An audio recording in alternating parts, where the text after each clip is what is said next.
Ngayong araw, biyabiyahe tayo patungo ng Santo Tomas. Then tingnan natin ang buong plantasyon ng saging mula dito sa Santo Tomas patungo ng Tibalog.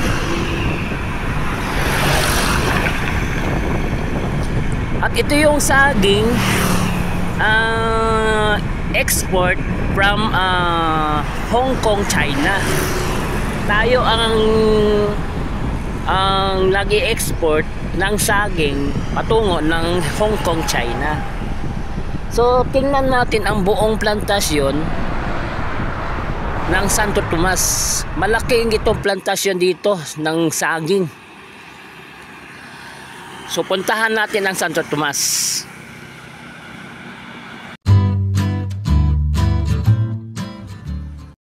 안녕하세요 여러분, 잘 지내서 보고 싶어 행복해서 welcome to my channel Crispy Core TV.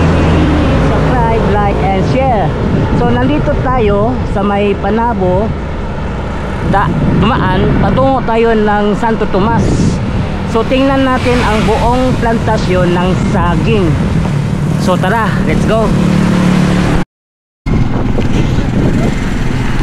So nandito tayo ngayon sa Panabo. So ito yung daanan, pwede ka dumaan dito patungo ng Santo Tomas. Pwede ka hindi na dumaan doon sa may Carmen, Davao del Norte. Pwede na ka dito magdaan kung meron kang sasakyan.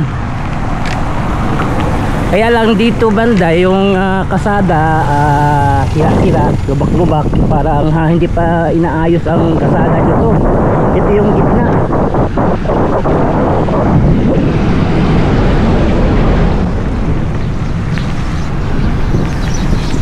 Ito yung patungo ng Dapicol, Santo Tomas. So dito tayo dumaan sa may Panabo.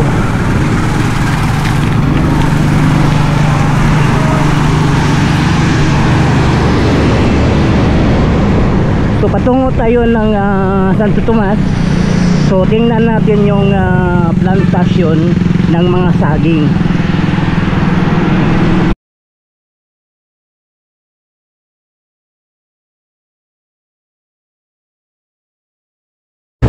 So nakikita natin dito dito banda. So hindi inayos yung mga kasada dito. Grabe yung sira ang kasada. Yung gitna nito. Kaya may mga truck dumadaan dito, mahina ang takbo dito kasi lubak-lubak, sira yung kasada. Ito yung palabas ng Panabo. Tulad nito, sira-sira.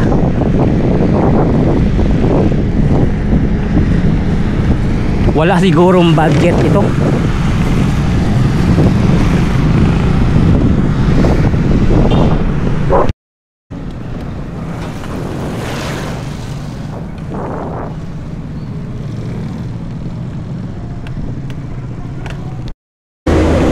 Dito banda sa may Milagros Village. So ganito yung kasada dito. So hindi pa inaayos. So lubak-lubak, sira-sira yung daanan. So dito banda sa may daanan ng papuntang Santo Tomas, dito merong tinatanim na palay, hybrid ito na palay. Dito banda So 2 hectares ang lupa dito na tinaniman ng palay.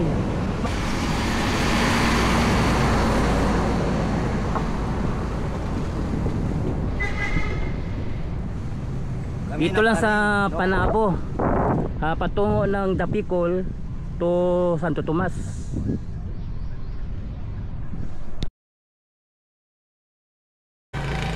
So ito yung galing ng Panabo City.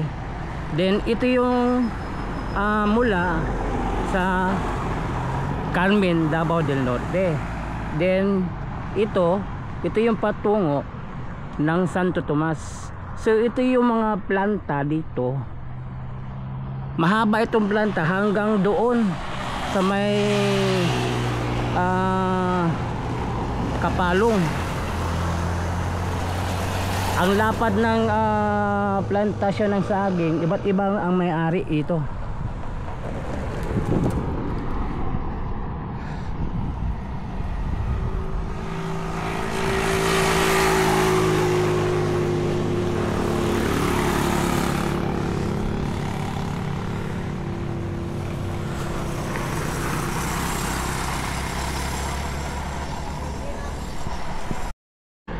At tingnan ninyo gaano kalawak ang planta ng saging dito sa Santo Tomas.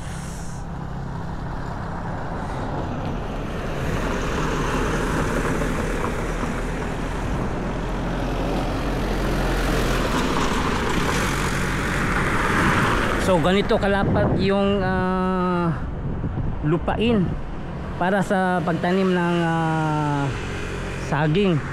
Iba't ibang mga company nandito ang may-ari ng mga saging. Nandito yung Lapanday, Del Monte, mga Dole, Sumipro, at iba't ibang mga company ang may-ari dito na saging pang-export sa Hong Kong, China.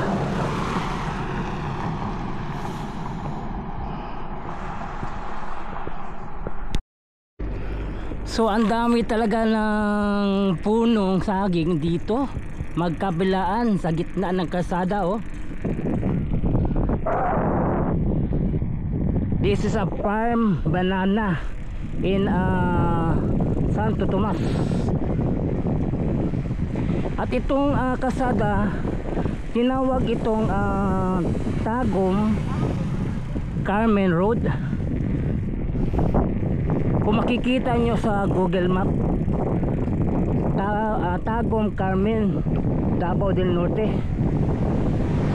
itong road papuntang Santo Tomas, Kapalong.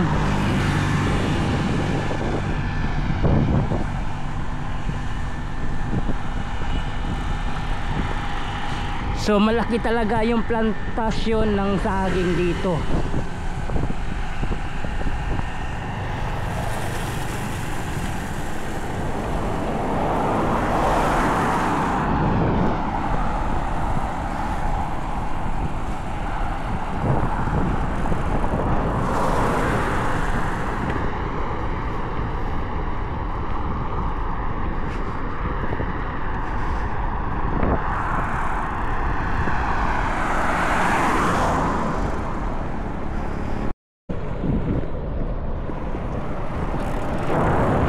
Uy, halak, Picurio. Naabot ng Santo Tomas. Pag-bike. Grabe. Naabot man si Picurio sa Santo Tomas. So nandito na tayo sa may Santo Tomas, Davao del Norte. Ito yung last destination natin.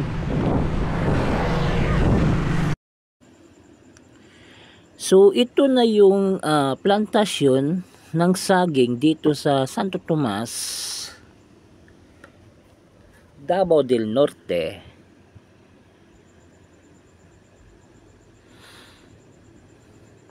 Napakalawak ang plantasyon dito.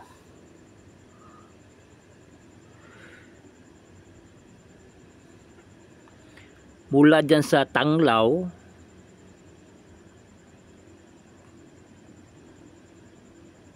patungo doon sa may Dapicol hanggang dito sa may Santo Tomas.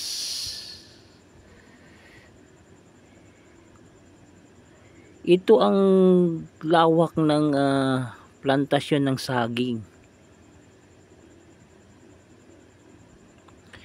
So number 1, ang Mindanao ang export ng saging sa may Hong Kong, China.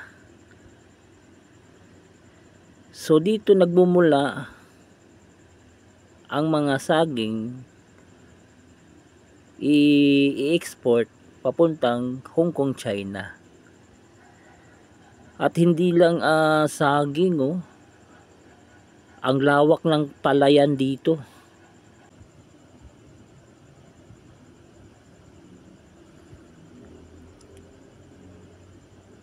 Ang lawak talaga ng farm ng Santo Tomas, oh.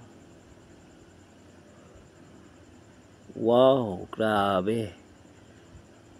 At ito, nakikita ninyo, ito yung runway ng eroplano.